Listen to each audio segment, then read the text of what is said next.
But tonight, I start with some breaking news that will be front page of The Australian tomorrow and big news in the UK as well. Amid rising tensions in the Australia-China relationship, there has now been a major leak of official records from the Chinese Communist Party. It is believed to be the first leak of its kind in the world. A register with the details of nearly 2 million Communist Party members. It includes their name, party position, birth date, national ID number, ethnicity, and in some cases, even their phone number.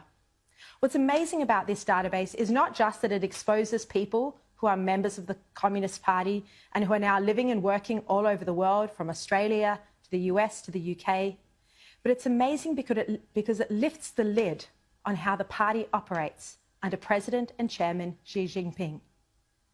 But this leak shows that party branches are embedded in some of the world's biggest companies and even inside government agencies.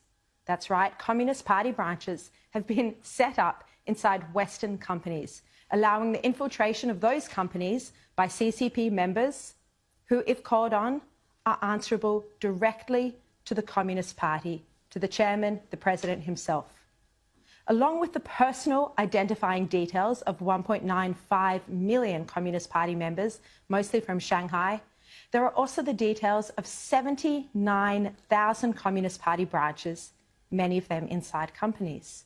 This leak, and it's going to be front page of The Australian tomorrow and a big story in the UK as well, is a significant security breach that is likely to embarrass the Chinese president. But it's also going to embarrass some global companies who appear to have no plan in place to protect their intellectual property from theft, from economic espionage.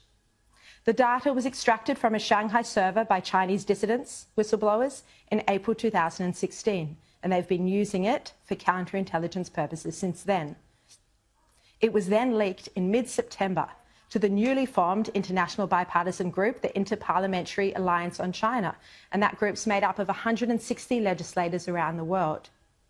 It was then given to an international consortium of 4 media organisations, The Australian, the Sunday Mail in the UK, the Standard in Belgium, and a Swedish editor, to analyse over the past 2 months. And that's what we've done. At The Australian, we then were able to independently get hold of a more complete version of the same database from a confidential source. This allowed leading cybersecurity firm Internet 2.0 to trace the data back to its original leak and then conduct a rigorous metadata analysis and verification. And Robert Potter, who did this analysis, will be on the show in a moment. Now, a spokesperson for the Inter-Parliamentary Alliance on China said Luke de Pulford was the person who received the database from a non-governmental source but was not in a position to verify it, so he handed it to experts. He said journalists have since investigated and their findings are disturbing indeed. IPAC will push for governments and companies to respond, setting out how they intend to safeguard their values in the face of infiltration. And that's how they're describing this. Infiltration by Communist Party members by the party in major global companies. Charles Sturt University public ethics academic and specialist on China, Professor Clive Hamilton, said that the intellectual property of Australian companies or any global companies that has CCP employees embedded unbeknownst to them is at high risk of theft. He said that CCP members are obliged to purloin sensitive information if asked by China's intelligence agencies. They have no choice, he says, but if they are party members, it's what they sign up to. The party always comes first. He also points out that Shanghai is the main hub in China for organising spying on Western nations. He says the Ministry of State Security often uses the Shanghai Academy of Social Sciences to recruit foreign academics. Now, as part of this investigation, 2 Western intelligence agency sources said they would be keenly interested in having access to the data, and we understand that ASIO already has access to this database, although that is not confirmed and ASIO declined to comment. Now, it's worth noting that there is no suggestion that these members have committed espionage, spying, no suggestion at all. The concern is over whether Australia or these companies knew of the CCP members within their employ, and if so, whether any steps have been taken to protect their data, their intellectual property, and their people. Now, this all comes as the US Director of National Intelligence, John Ratcliffe, said recently in an opinion piece published in the Wall Street Journal that China is national security threat number one. He said the intelligence is clear.